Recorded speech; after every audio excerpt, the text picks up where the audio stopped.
scary. It's so scary to go and leave your home, everything you own.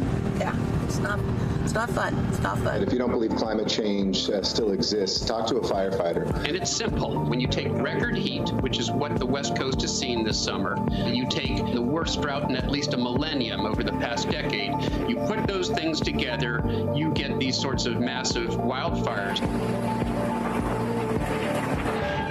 Maximum sustained winds have been clocked at 150 miles per hour. And Laura is now one of the most powerful hurricanes ever to hit the U.S. mainland. This thing is about 400 miles in diameter. You just look around and there's water everywhere, and you think to yourself, how is this reality?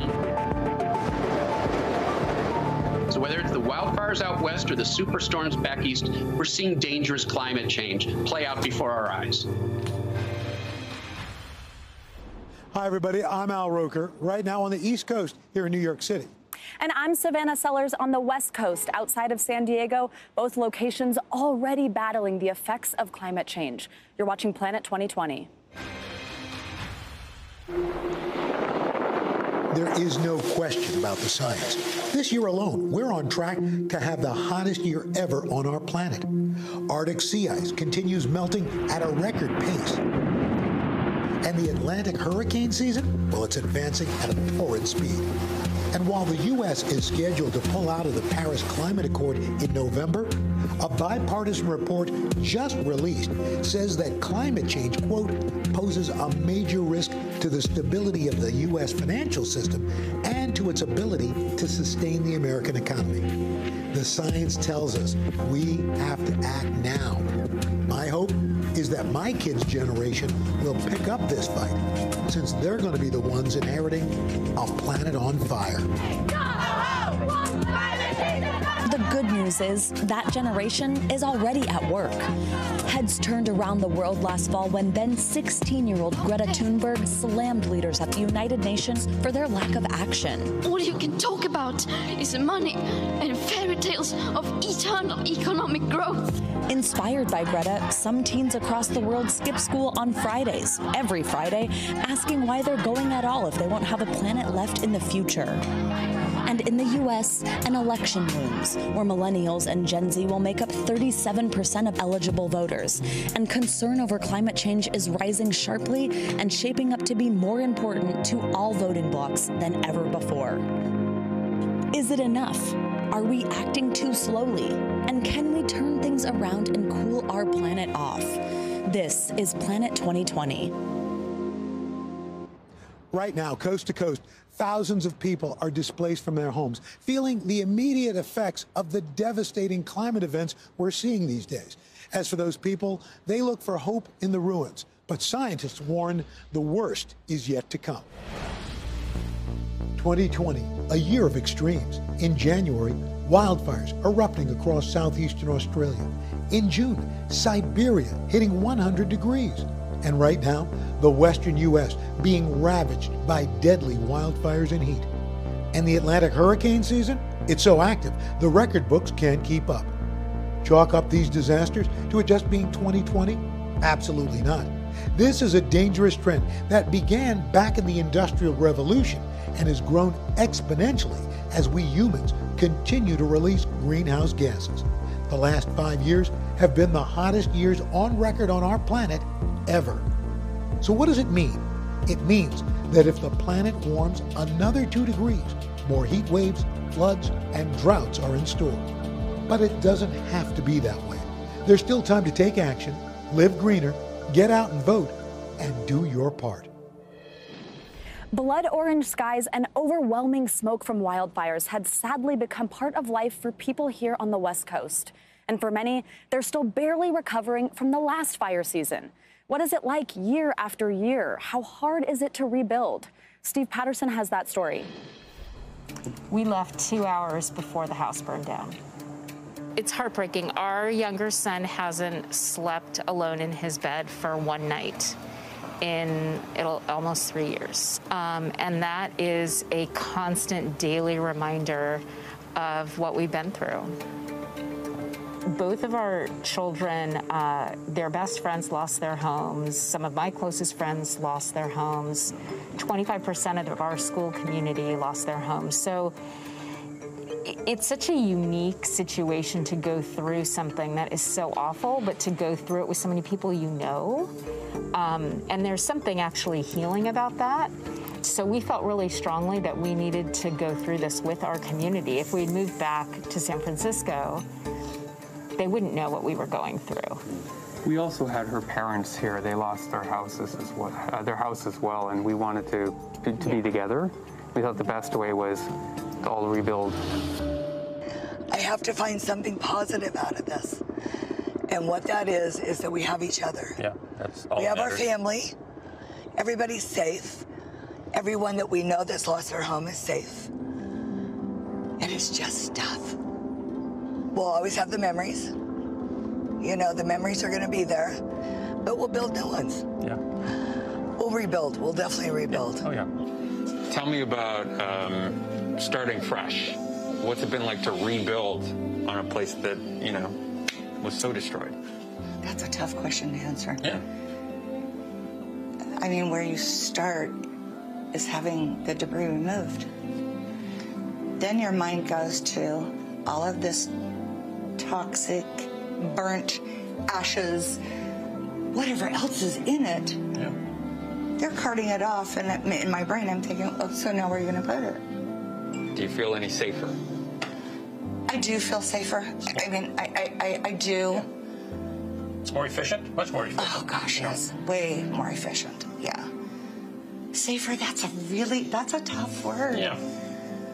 I think because I'm broken, you know, where the PTSD is, I don't know. I mean, I'm broken. You know, it's so darn sad. The size and spread of these fires now tearing through the West have already been historic, fueled by these high temperatures, low humidity, and powerful winds. It's not yet even the height of fire season. We have clear evidence from very careful, objective scientific research that global warming is elevating the risk of wildfire in California and more broadly in the western United States.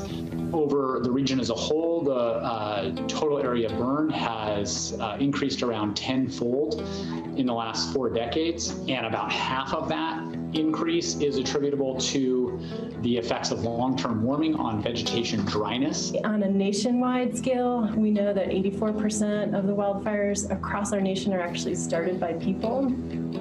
That's another piece of the puzzle that we can fix. So instead of Smokey Bear in the middle of the woods, we need a Smokey Bear in the middle of suburbia, telling us that only you can prevent the fires that are threatening your homes. Today, nearly 80% of the homes that were destroyed here have been or are being rebuilt. And while the community is coming back, the pain still lingers. What goes through your head and your heart when you see this current spat of fires that are burning not only in California, but now Oregon and Washington and all these other places that we haven't had before? It's a lot of disbelief that it's happening again 4 years in a row now. And to see again that it's now we have the biggest fire in California. After we had the biggest fire in California the year prior and the year prior to that. And it's also really re-triggering and re-traumatizing for those of us who've been through it. So it's almost like we never get a chance to heal because it just continues to happen. Well, you can't really do anything but keep an eye on it. It's tough. It's tough. It may happen every year for the rest of your lives. Exactly. You're prepared for that. This may be our new normal. Now, Al, I'm at the site of the Valley Fire outside of San Diego. Thousands of acres burned and look like this. Firefighters were injured and many homes and structures were lost. As we just heard in that piece there from Steve, it's just so devastating to try to build back from. Yeah, I remember being at the Paradise Fire and seeing whole neighborhoods wiped clean. So only imagining, again, what those folks are going through. And we're seeing haunting images of destruction all over the globe, not just in America, but polarized views on climate change and the effect it has play into politics, despite the science. So what is the responsibility of people in positions of power? Gina McCarthy, the former EPA administrator in the Obama administration and current president and CEO of the Natural Resources Defense Council, joins us now. Dr. McCarthy, thank you for joining us. We so appreciate it. Al, Savannah, it's great to be here with you. First off, our climate is being referred to as being in crisis. What do you see as the most urgent climate issue in front of us right now? Well, simply to take action. And the most urgent action we can take is to vote. You know, you're absolutely right. Everybody needs to be all in on climate. And the problem is we do not have the leadership at the federal level that's going to deliver the actions we need today to address our climate crisis. And there's opportunities for people today. Look, I know that at least me, I'm not happy with the lack of federal leadership. It disturbs me when we have a president that's sort of giggling at the sight of total devastation that we're seeing in the western U.S., not to mention the hurricane season that we're facing with double storms just hitting, and all the crazy windstorms in the Midwest. You know, we know everybody is being impacted by climate. We need leadership. We need new leadership who's going to recognize science, pay attention to us, and help us move forward. And honestly, every one of us has something we can do. We can take a look at our own communities. We have across the United States, while the federal government has done nothing but deny climate, pull out of the Paris Agreement, and roll back all the protections we had in place that would start addressing climate change.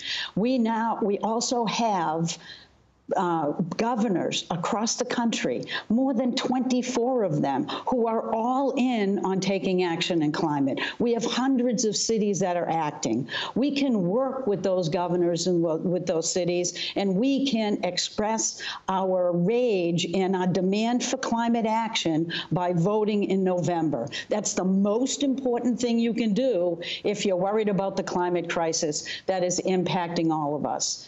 And honestly, Al, one of the most important things we can do is recognize that climate change isn't about the planet. We now know it's about people.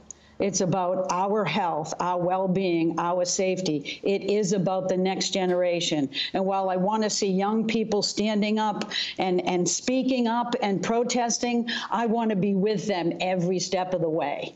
Because I have 2 grandchildren myself, and there's no way I'm going to stop fighting climate change until my dying breath. And all of us have to take that attitude, especially knowing that the people most damaged by climate change are the very same people that have been most damaged in this pandemic.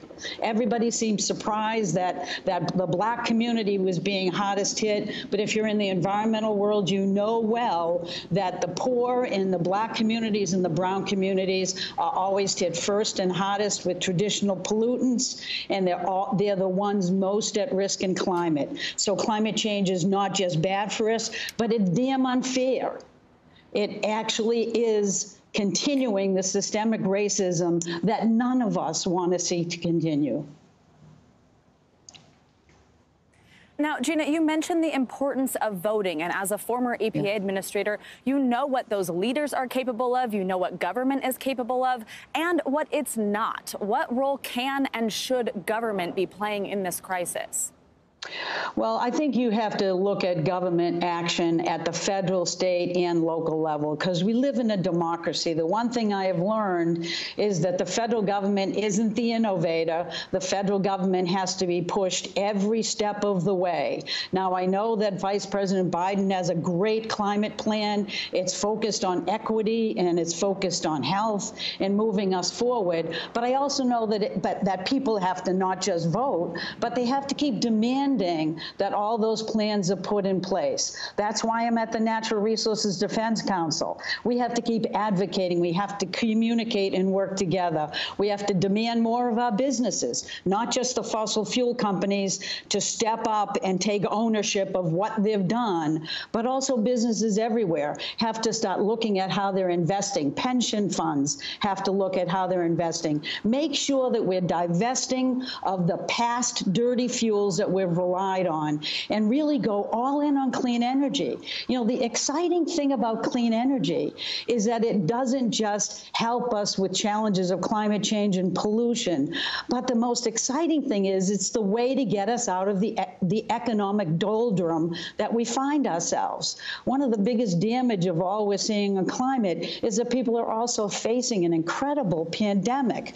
People are just beaten down. We need to stand up and say our future has to be clean energy. It's healthier for all of us. It will grow jobs. Clean energy has 3 times as many people working in it as fossil fuels. We need to have a just transition, but we need that transition to happen and happen now. So if we can all be all in, then we can grab our future once again, and we can deliver for those young people a future that we will be proud to hand to them. Gina McCarthy, thank you so much. We really appreciate your insight and your input. Savannah? There's no doubt climate change is going to be an issue on voters' minds when Americans cast their ballots this November. So how will Trump and Biden each handle this crisis? With November 3rd rapidly approaching, let's take a look at where both candidates stand on climate change. Since Trump entered office in 2016, he's consistently lowered environmental protection regulations, citing that they're crippling to the economy, including a historic departure from the Paris Climate Accord in 2017. I was elected to represent the citizens of Pittsburgh, not Paris. A departure that Biden plans to reverse immediately if he wins in November. While we're standing around not doing much, the rest of the world is moving ahead. First thing I would do the day one as president, I'd rejoin the Paris Climate Accord, which we, Barack and I, put together. Under Trump's leadership, the Department of the Interior proposed the largest ever oil and gas lease of over 78 million acres in the Gulf of Mexico. Trump also signed an executive order for the expansion of offshore drilling. Trump then reversed himself just last week off the coast of Florida and up the Atlantic coast. In a few moments, I will sign a presidential order extending the moratorium on offshore drilling on Florida's Gulf Coast and expanding it to Florida's Atlantic coast as well as the coasts of Georgia and South Carolina. A move he hopes might win him votes in the tough swing state. Biden, on the other hand, plans to ban any new drilling permits on public lands or waters. Instead, he plans to shift the country's focus to renewable energy options with a goal of doubling offshore wind by 2030. When Donald Trump thinks about renewable energy, he sees windmills somehow causing cancer. When I think about these windmills, I see American manufacturing, American workers racing to dominate the global market. Biden wants to create 10 million jobs focused on climate change and wants the whole country to be net zero in carbon emissions no later than 2050. Trump, meanwhile, repealed the Obama-era Clean Power Plan that required states to cut emissions by 30% by 2030 and was expected to create as many as 560,000 jobs in the clean energy field. He claims it caused an increase in energy prices. Instead, he focused on preserving coal mining jobs and approving drilling along the Dakota Access and Keystone XL pipelines, the latter of which is still not completed. Today, we take one more step in putting the jobs, wages, and economic security of American citizens first. When it comes to the broader environment, Trump proposed a 26% budget cut for the EPA in fiscal year 2021. Meanwhile, Biden's team unveiled a $2 trillion environmental policy plan. It turns out public opinion is on the side of limiting climate change. According to a study released on August 24th, 68% of Americans believe that the U.S. government should be doing more to deal with global warming, a trend that the Biden campaign is banking on with their clean energy revolution. As Election Day grows nearer, we'll be keeping an eye on both candidates and their plans to fight climate change. Well, coming up after a quick break, what can we do to help our planet and help spark change? Stay with us. I started coming here before I can remember with my mother and my grandmother, and my grandmother's parents built this cabin in 1907. It was a two-story cabin. It had cut glass, crystal windows in 3 of the bedrooms. It had these big redwood beams in the living room. We made a lot of ash. We would go from thinking it was gone for sure to being hopeful that it was still here. We know it was here for a day. And so it was a roller coaster ride of up and down. And when we finally saw the photographs from the embedded photographers that come up with the fire department, that was really helpful to actually know that it was gone. My daughters are very interested in rebuilding. They love it here, and I guess we will.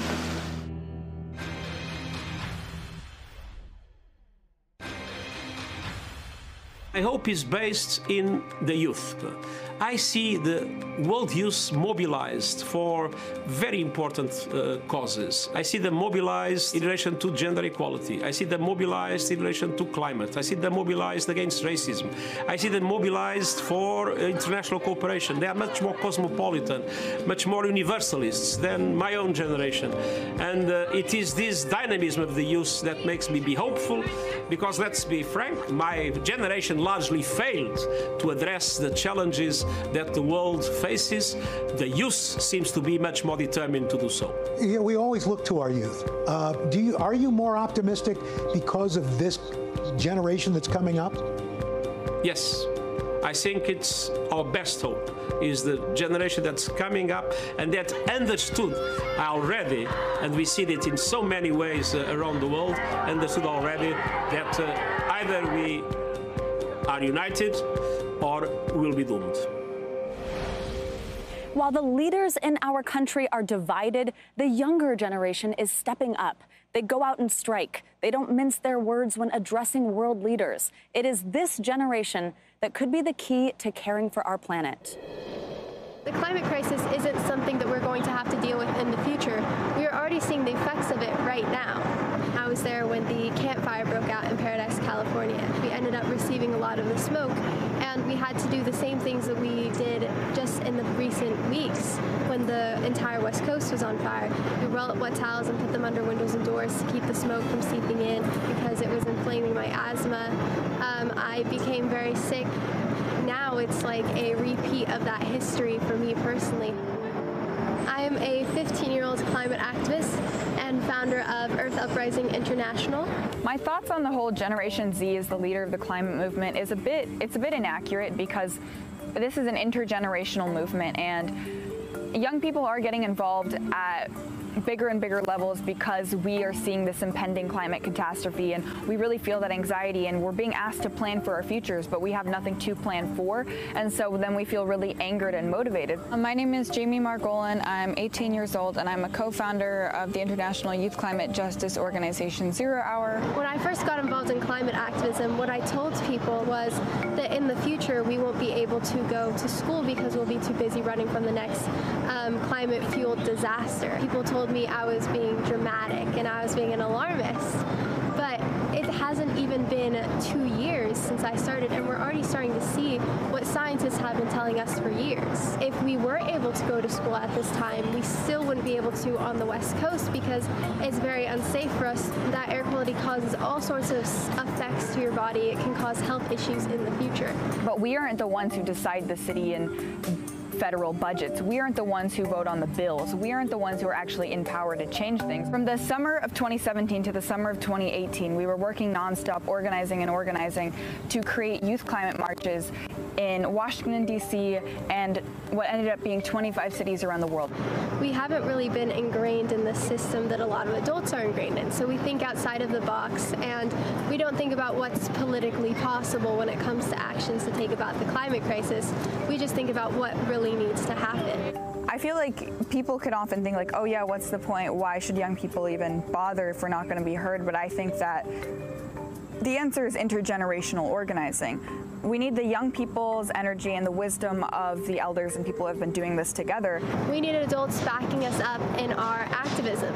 And so I believe that we are going to come out of this pandemic much stronger as a movement as a whole than before. While yes, like we are often dismissed, overall we have contributed to a massive cultural shift. We need climate action within the next 10 years in order to save our planet. Now, Al, I've had the pleasure of talking to so many of these both young and first-time voters.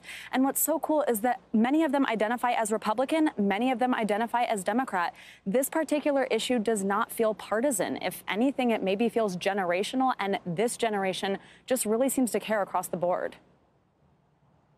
You know, Savannah, I've got a 22-year-old who has marched in the strikes, and I have an 18-year-old who's excited about voting for the first time and making a difference. Well, successfully addressing climate change is going to require action and activism. So how can we truly make a difference in restoring our planet? One person helping to lead that fight, producer, actor, and environmentalist, is Ian Somerhalder. Ian, here's a question for you. What do you see as the most urgent threat in the climate crisis right now? By the way, thank you guys for having me on. Listen, the biggest urgent threat that we have is this carbon output that we have up there, not just the legacy load of carbon, but what we're putting into the atmosphere every year. And that's why we shot a film on it that took 7 years to give a real understanding of how to get out of this. Simple solutions that actually work. That is what we're facing, is how do we not only to mitigate or minimize our carbon output, but actually draw down the carbon that is left in this legacy load of carbon. Because at the end of the day, we could take every car up the road, every maritime shipping vessel out of the ocean, or every plane out of the sky, shut down every coal-fired power plant there is, and climate change would still happen at an alarming rate. And that is because of agriculture and carbon. Now, Ian, like you just said, carbon emissions, this is this huge part of this conversation. You mentioned your film, that's this new Netflix documentary, Kiss the Ground. It focuses specifically on a way to do that, and it's really interesting, and I feel like a lot of people might not have heard of this until seeing this film, Sustainable Farming to Regress the Surplus of Carbon in the Air. Tell us specifically about what this film reveals and how you hope to contribute to combating climate change. Right. Thank you so much. So it's called Kiss the Ground, and it's actually not even about sustainable farming. It's about regenerative farming. The whole idea that the only way to get rid of the amount of carbon we have in the air is to do it at scale, right? Other than, oceans and massive areas of the world, the biggest areas are agriculture. So it's called biosequestration, otherwise known as drawdown, right? Which is using growing plants and different ways of grazing animals to draw down all of that carbon through biosequestration, store it safely back in the ground where it belongs, all that carbon, and feed all the microorganisms. Because much like the human body, our health, the health of a human being is completely based on the microbiome of our gut. The same thing with the earth, right? The microbiome of soil is how the earth heals itself. It's how the earth grows food that then pulls carbon out of the sky. So unfortunately, modern agriculture was not designed for the betterment of the soil. So by changing the agricultural systems to regenerative farming, and here's the big kicker, and I'll say this very quickly, what none of us actually ever understood, right? It took 7 years to make this film. I shot the initial footage of this film 9 years ago in Zimbabwe. And this is the big one that people just hate to hear, when we till soil, which is what we do every year, we release what? Carbon. No one thinks about that. When you damage soil, it releases carbon. So that's when everyone says, wait, what? So when we stop tilling our soil and we design our planting practices around no-till, the world will shift on its axis. When China, Russia, the United States, India, and the EU switch to regenerative farming practices, the world will shift on its axis, and we will literally reverse climate change by 2050. That is exciting. This is not all doom and gloom. Sorry, go ahead, Al. Ian, let me ask you a question. So I'm not a farmer. I don't do farming. Who do you see as allies? How do we, who are not part of that process, become allies? So it's a really great question. Listen, this is obviously an intergenerational movement, but I will say this: when millennials, Gen Zs, even baby boomers demand that every piece of spinach they eat, every piece of broccoli they eat, or every chickpea they eat, every bite of cereal they eat come from a regenerative farm. Every mall development, high school, college, sports arena. You see what I mean? We can do this at scale. So again, it goes back to empowered, conscious consumers. But every day that they leave their home, they have the ability to vote with their dollar. And that's the most powerful vote that there is.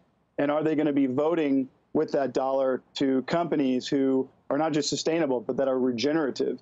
And again, this cannot be something that drives the prices up, right? That's what happened with the whole organic movement. It's too expensive for families. You know, I grew up very, very poor in the deep, deep South in Louisiana. There's no way my family would have been able to afford, you know, organic food back then. And so the reality of it is that we have to make it affordable, which we can, because we can do it at scale. And this film offers real solutions that is just so exciting. I've seen 25 or 30 cuts of our film. There's not one time I've seen it where I'm not teary.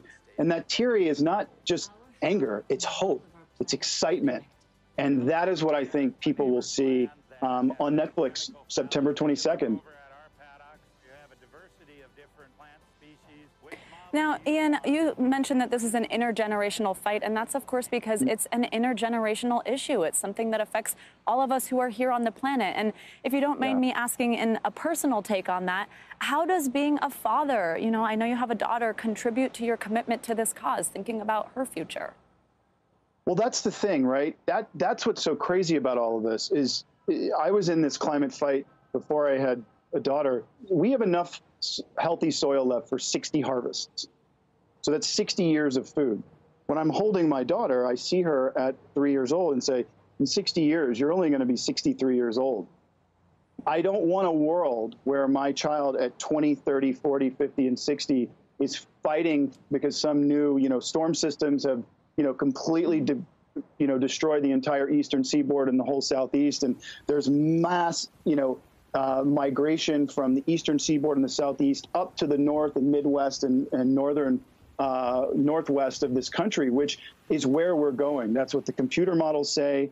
And the biggest organizations ultimately that want this science and have the data is the United States military and the biggest insurance companies in the world, because they are actually at the greatest risk of loss. And so the science is there. It's the intergenerational buy-in, ultimately, that this is their time, because I look at what's happening in the youth of the world and how amazing it is and what Greta's been able to do. But here's my question.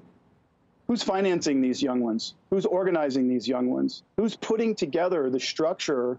You know, if you're thinking about massive global change from a policy level, from a corporate level, from an institutional educational level, it takes guidance, it takes structure, it takes finance. You know, that finance is not just going to fall out of the sky. We've got to do it through business, unfortunately. And that is, for-profits giving back and using not just sustainable business practices, regenerative business practices will ultimately change the world. And that is what is so exciting for me. And that puts the power into the people's hands, which makes them feel empowered, makes them feel part of the process, and gives structure and finance to this whole thing that we're going to need to do at scale, Well, Ian Somerhalder, you have certainly given us literally food for thought. We appreciate you sharing your time. Thanks so much, my friend. Such a huge fan of you guys. Thank you for doing what you do. We love you. Thank you. Of course, fixing our planet isn't just about climate change. A key component, waste management. Kerry Sanders traveled to the Maldives back in February to see how they're working through this challenge. I'm more than 8,600 miles from New York in the Maldives, a country of 1,100 plus islands here in the Indian Ocean. And wow, stunning clear water, amazing beaches. It's why more than 1.5 million tourists come here every year. But every tourist who comes here also creates a problem. An average tourist creates 6 pounds of garbage daily, and that's quite a lot. The numbers are staggering. Tourists and residents produce a mind-boggling 636 million pounds of garbage a year.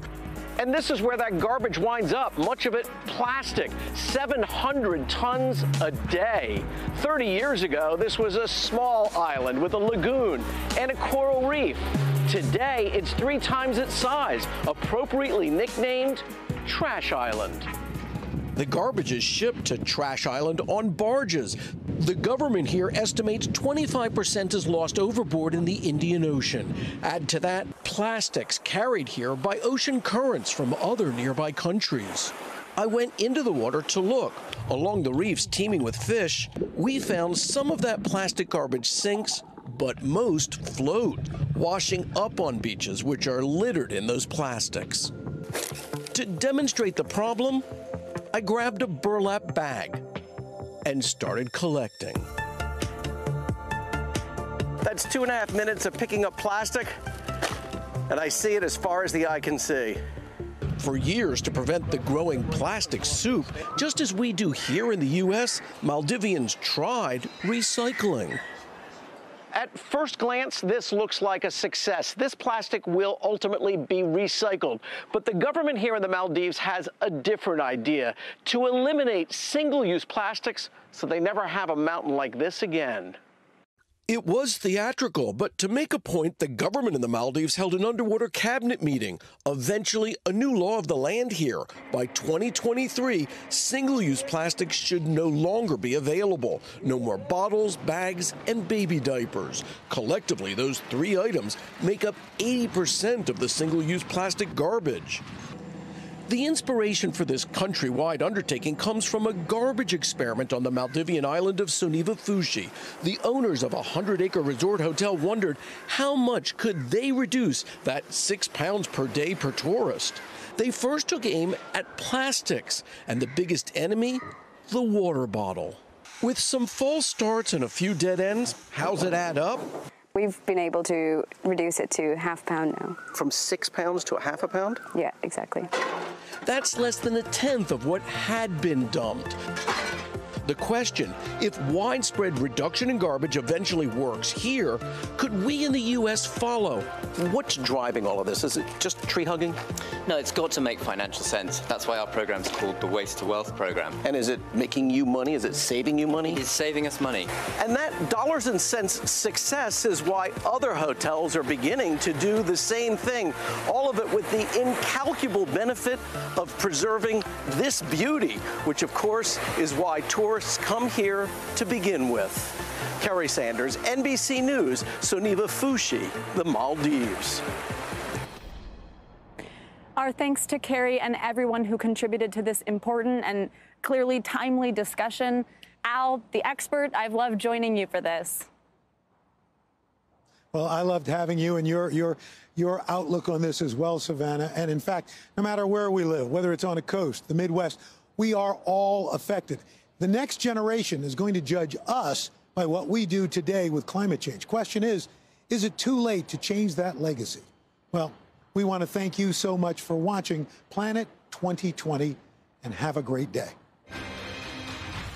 The death toll rising in California as fires are spread across the state. National Hurricane Center called this historic, catastrophic flooding that is unfolding right now. It's not rocket science. There is only one thing that can explain why we are seeing such massive, hot burning, intense wildfires, and it's the hot, dry conditions that are being created by climate change. Scientists have found that fires out west are 50% more intense, and the season has been extended by weeks as a result of human contributions to climate change. The reality of this is slowly but surely sunk in day after day. It gets a little harder, a little worse, so, a little bit more, oh my God, is this ever going to end? I've been in multiple hurricanes, Katrina, Gustav. I mean, this is part of living down here. You see all this damage, you see all this destruction, but you also see the best in people right now. Everybody coming together to try to help each other out.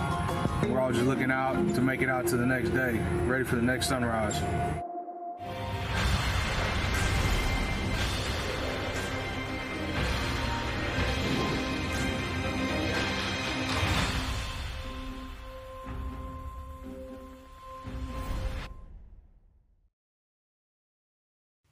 Hey, NBC News viewers, thanks for checking out our YouTube channel. Subscribe by clicking on that button down here and click on any of the videos over here to watch the latest interviews, show highlights, and digital exclusives.